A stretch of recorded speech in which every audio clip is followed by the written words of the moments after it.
இல்லை தேர்தல் வாக்குறுதி அப்படின்றத பொறுத்த வரைக்கும் தேர்தல் வாக்குறுதி 153 வந்து 10 வருடங்கள் அரசு பணியில் நிரந்தரம் இல்லாமல் வேலை பார்க்குறவங்கள பணி நிரந்தரப்படுத்தணும். தேர்தல் வாக்குறுதி 285 பொறுத்த வரைக்கும் உள்ளாட்சித்துறையில் பணிபுரியவங்களோட சம்பள உயர்வு பணி நிரந்தர கோரிக்கைகளை நிறைவேற்றணும். இங்கே சென்னை மாநகராட்சியை பொறுத்த வரைக்கும் குறிப்பாக இங்கே இருக்கிற தொழிலாளிகளுக்கு 19/1/2021 நம்ம முதலமைச்சர் எதிர்க்கட்சி தலைவராக இருக்கும்போது கடிதம் எழுதுகிறார் கார்பரேஷன். அப்போ என்ன சொல்கிறாருன்னா, இந்த தொழிலாளிங்க தேசிய நகர்ப்புற வாழ்வாதார திட்டத்தில் வேலை செஞ்ச தொழிலாளிங்க 90% பேர் வந்து தாழ்த்தப்பட்ட சமூகத்தை சேர்ந்தவங்க. இவர்களை நீதிமன்ற தீர்ப்புக்கெல்லாம் காத்திருக்காமல் இவர்களே பணியந்திரப்படுத்தணும். ஏன்னா கொரோனா காலம், பேரிடர் காலம், எல்லா நேரத்துலையும் வேலை செஞ்சவங்க தான் அப்படின்னு இவர் எதிர்க்கட்சி தலைவராக இருக்கும்போது கொடுத்த கடிதம் ஒரு 6 மாதம் தேர்தல் முன்னாடி. அப்போது தேர்தல் வாக்குறுதியை நிறைவேற்றுங்கன்னு சொல்லி கேட்டு தான் போராட்டம். அப்போ அதுலேயும் அவர் நம்ம முதல்வர் என்ன சொன்னார்னா, நான் அவங்கள வந்து ஒருபோதும் விடமாட்டேன், ஏதாவது இருந்துச்சுன்னா என்ன நீங்கள் கேள்வி கேட்கலாம், நீங்கள் போராடுறவங்களை வந்து துரத்தி போலீஸை துரத்துது என்னென்ன வந்து நீங்கள் எல்லாம் கேள்வி கேட்கலாம், உரிமையோட கேள்வி கேட்கலாம், உங்களோட உரிமையை நான் எப்பயும் விட்டு கொடுக்க மாட்டேன். இன்றைக்கி அதான் கேட்குறாங்க. இன்னும் வந்து போராட்டம்லாம் முடியல. போராட்டம் 1-2 இப்போ வரைக்கும் தொடர்ந்துட்டு இருக்குது. கடந்த வாரம் கூட சட்டமன்ற முற்றுகை போராட்டம் நடத்துனாங்க. நாளைக்கு வந்து ராஜரத்ன ஸ்டேடியத்தில் 1000 பேருக்கு மேலே ஒரு நாள் உண்ணாநிலை போராட்டம் நடத்துகிறாங்க. போராட்டம்லாம் முடியல. 13ஆம் தேதி கைது செஞ்சாங்கன்ற தாண்டி கோரிக்கை உணவு கொடுத்துருக்காங்க. அரசு இவ்வளோ பெரிய விஷயத்த பண்ணியிருக்கு. அவர்களுக்கான அடிப்படை உரிமையை கொடுத்துருக்காங்க. அப்புறம் உண்ணாநிலை போராட்டம்னு அடுத்த கட்டத்துக்கு நகர்த்திட்டு போகிறது சரியா? யார் இந்த சாப்பாடு யார் கேட்டாங்க அதை மட்டும் நமக்கு தெரியணும். இப்போ 3 வேளை உணவுனா அது இன்னொன்று தப்பான ஒரு அர்த்தம் புரியுது.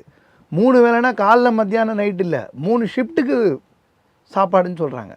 அதில் 186 கோடிக்கு கான்ட்ராக்ட்னு சொல்கிறாங்க. மக்கள் வரி பணத்துலேருந்து தான். அஃப்கோர்ஸ் இந்த கான்ட்ராக்ட் யாருக்கு போக போகுதுன்னு ஒரு கேள்வி இருக்குது. அந்த கான்ட்ராக்டை யார் கொள்ளடிக்க போகிறாங்க, அந்த கான்ட்ராக்ட் போக போகுதுன்னு. ஆனால் ஒரு பாயிண்ட் என்னென்னா, அவங்க என்ன கேட்டாங்க, கேட்டது அவங்க எல்லாரும் கேள்வி கேட்டது, நீங்கள் தேர்தல் வாக்குறுதி நிறைவேற்றி பணியந்திரம் கொடுப்பீங்களேன்னுது. அவங்க வந்து ஒப்பந்ததாரர்கிட்ட வேலை கேட்கல, மினிமம் வேஜ சம்பளத்தை குறைச்சி கேட்கல, சம வேலைக்கு சமூகத்தை குறைச்சி கேட்கல.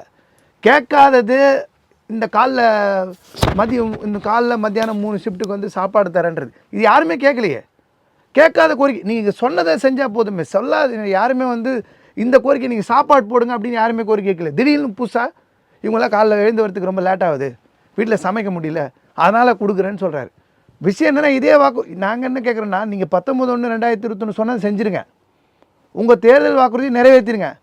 நீங்கள் சாப்பாடு கொடுத்தா அந்த ஜனங்க வேணான்னு சொல்கிற விஷயம் இல்லை. ஆனால் பிரச்சனை என்னென்னா, நீங்கள் எதை இப்போ கேட்டு போராடிட்டு இருக்குமோ எதை கொடுக்குறீங்க. நாங்கள் வந்து அப்பம் கேட்டு போராடும்போது கல் எடுத்து கொடுப்பீங்களா? அந்த மாதிரி கதை மாதிரி நான் கேட்குறது வேலை பண்ணி நிரந்தரம், நீங்கள் சம வேலைக்கு சம ஊதியம், இதுதான் கேட்குறது தொழிலாளிங்க. ஆனால் நீங்கள் உங்கள் வாக்குறுதி நிறைவேற்றுங்க. ஆனால் நான் சாப்பாடு அதுலேயும் ஒரு விஷயம் என்ன விஷயம், சென்னை மாநகராட்சியில் வேலை செய்யக்கூடிய 29,000 சில தொழிலாளிக்கு மட்டும் கொடுக்குறோம். படிப்படியாக உள்ளாட்சி எப்போ எலெக்ஷன் 3 மாதம் இருக்குது. நீங்கள் எப்போ கொடுத்து யார் ஆட்சிக்கு வராங்க அதெல்லாம் கேள்விக்குறி. ஏன் சென்னை மாநகராட்சியில் இருக்க தொழிலாளி மட்டும் தான் வேலை செய்கிறாங்களா தூய்மை பணியில்? உள்ளாட்சியில் கிராமப்புறங்களில் ஒரு தூய்மை எங்களோட ஒரு கேள்வினா, சென்னை மாநகராட்சியில் மட்டும் ஏன்னா இங்கே போராட்டம் தொடருது. இங்கே நீங்கள் சொன்ன வாக்குறுதியை நிறைவேற்றணும்னு சொல்லி போராட்டம் நீங்கள் 1/8 இன்றைக்கி வரைக்கும் தொடருது. எத்தனை நாளாக தொடருது? 80 நாளாக தாண்டி போராட்டம் போயிட்டுருக்கு.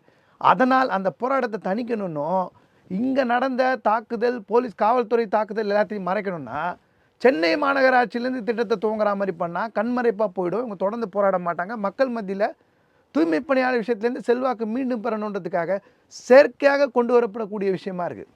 எது மக்களுக்கு செஞ்சாலும் நாங்கள் வேணாம்னு சொல்ல, ஏன்னா மக்களோட வரி பணம், உங்கள் தனிப்பட்ட பணம் இல்லை. ஆனால் விஷயம் என்ன, எங்களுக்கு தேவையானது என்ன, வேலை வேணும், நிரந்தரம் வேணும், சம வேலைக்கு சம, இதுதானே கோரிக்கை. அதுக்கு உங்ககிட்ட பதிலே இல்லையே இப்போ வரைக்கும்.